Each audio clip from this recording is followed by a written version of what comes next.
নমস্কার বন্ধুরা, আজকে আমরা বানাবো বাঙালির প্রিয় মিষ্টি দই।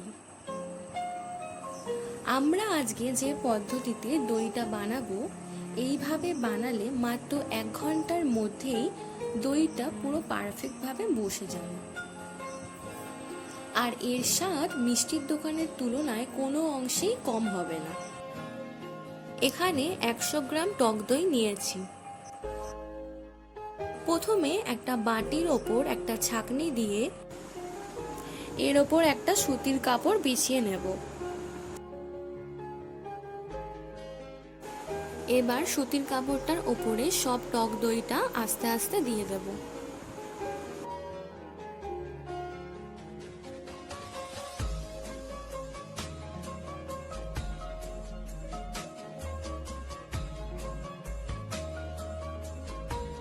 এবার সুতির কাপড়টাকে চারদিক থেকে ভালো করে মুড়ে তাকে হালকাভাবে একটু পাকিয়ে 1 ঘন্টার মতো রেখে দেব। এইভাবে টক দইটা থেকে সমস্ত জলটা ঝরিয়ে নেব।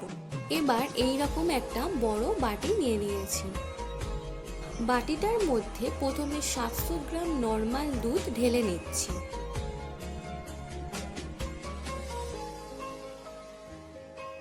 দুধটাকে প্রথমে হাই ফ্লেমে ফুটিয়ে নিচ্ছি। দুধটা ফুটে গেলে লো ফ্লেমে কন্টিনিউয়াসলি একটা হাতা দিয়ে নেড়ে নেড়ে ঘন করে নেব। মানে এখানে 700 গ্রাম দুধ আছে, সেটাকে আমি 500 গ্রাম করে নেব। 1 ঘন্টা হয়ে গেছে, টক দইটাকে আমি এইভাবে রেখে দিয়েছিলাম। এবার সুতির কাপড়টা আমি খুলে নিচ্ছি।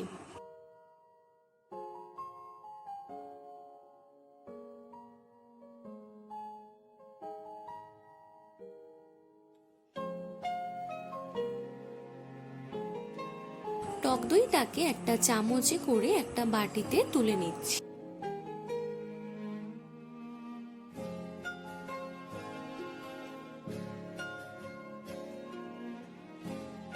দেখুন, টক দইটা থেকে সমস্ত জলটা ঝরে গেছে। এবার টক দইটাকে একটা চামচ দিয়ে ভালো করে ফেটিয়ে নিচ্ছি।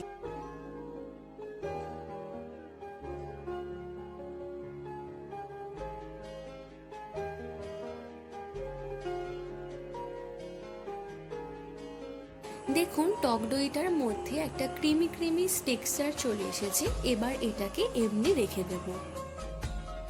এবার কড়াইতে 3 টিস্পুন চিনি দিয়ে দিচ্ছি।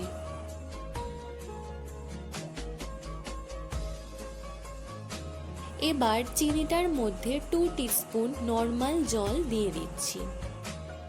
এবার চিনিটাকে কন্টিনিউয়াসলি লো ফ্লেমে নেড়ে নেড়ে একটা ক্যারামেলাইজড সুগার করে নেব।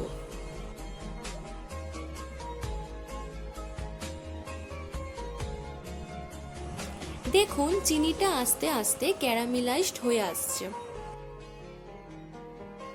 ক্যারামেলাইজড সুগারটা বানানো হয়ে গেছে। এবার যে দুধটা আমি ঘন করে রেখেছিলাম, দুধটা 1 কাপ পরিমাণ আমি দিয়ে দিচ্ছি।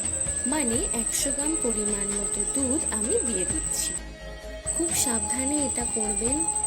এবার ক্যারামেলাইজড সুগারটার সাথে দুধটা কন্টিনিউয়াসলি নেড়ে নেড়ে লো ফ্লেমে ভালো করে মিশিয়ে নিতে হবে।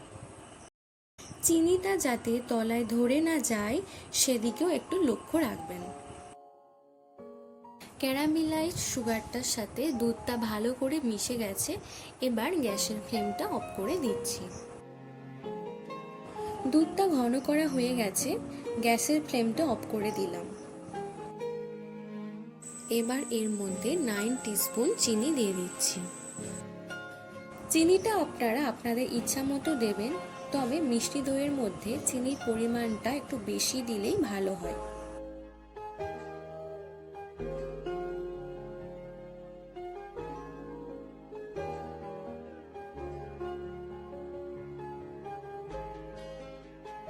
এবার যে জল ঝরানো টক দইটা আমি ফেটিয়ে রেখেছিলাম, তার মধ্যে ক্যারামেলাইজড মিল্কটা আমি দিয়ে দিচ্ছি।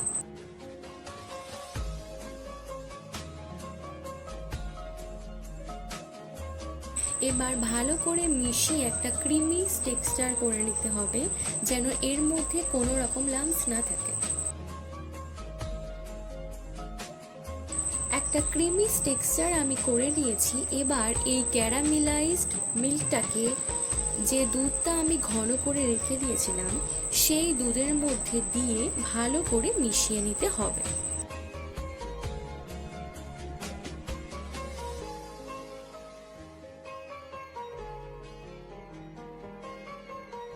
ক্যারামেলাইজড মিল্কটা জাল দিয়ে ঘন করে রাখা দুধটার সাথে ভালো করে মিশে গেছে।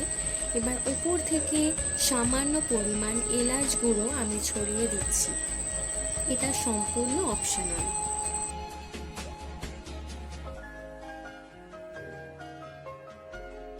এখানে আমি এরকম একটা মাটির পাত্র নিয়ে নিয়েছি।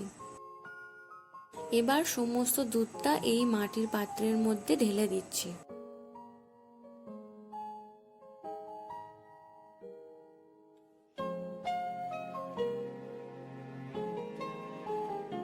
এবার গ্যাসের মধ্যে একটা গভীর পাত্র বসিয়ে নিয়েছি। প্রথমে পাত্রটার মধ্যে একটা বাটি বসিয়ে দিচ্ছি। আপনারা চাইলে এখানে খাবার রাখার স্ট্যান্ডও ইউজ করতে পারেন। এবার বাটিটার ওপর হাঁড়িটাকে বসিয়ে দিচ্ছি। উপর থেকে একটা প্লেট চাপা দিয়ে দিচ্ছি। আপনারা এখানে অ্যালুমিনিয়ামের ফয়েল অথবা যে কোনো কিছু চাপা দিতে পারেন। ওপর থেকে একটা তোয়ালে চাপা দিয়ে দিচ্ছি, আর তোয়ালেটার ওপরে একটা থালা চাপা দিয়ে দিচ্ছি, যাতে কোনোভাবে স্টিমটা বেরিয়ে না যায়। এই সময় গ্যাসের ফ্লেমটাকে অবশ্যই লোতে রাখতে হবে। 1 ঘন্টা হয়ে গেছে। এবার গ্যাসের ফ্লেমটাকে অফ করে দিলাম। এবার একবার চেক করে নেব দইটা আমাদের পারফেক্ট হয়েছে কিনা।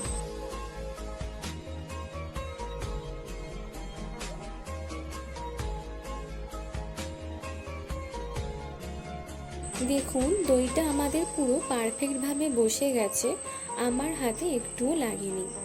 এবার দইটাকে 2-3 ঘন্টার জন্য আমি ফ্রিজে ঠান্ডা করে নেব। আমাদের আজকের রেসিপি মিষ্টি দই একদম রেডি। বাড়িতেই যখন এত সহজে মিষ্টি দই বানানো সম্ভব, তাহলে কেনই বা কষ্ট করে মিষ্টির দোকানে যাবেন। তাহলে বন্ধুরা, আর অপেক্ষা না করে এই পদ্ধতি ব্যবহার করে বাড়িতেই বানিয়ে ফেলুন দোকানের মতো মিষ্টি দই।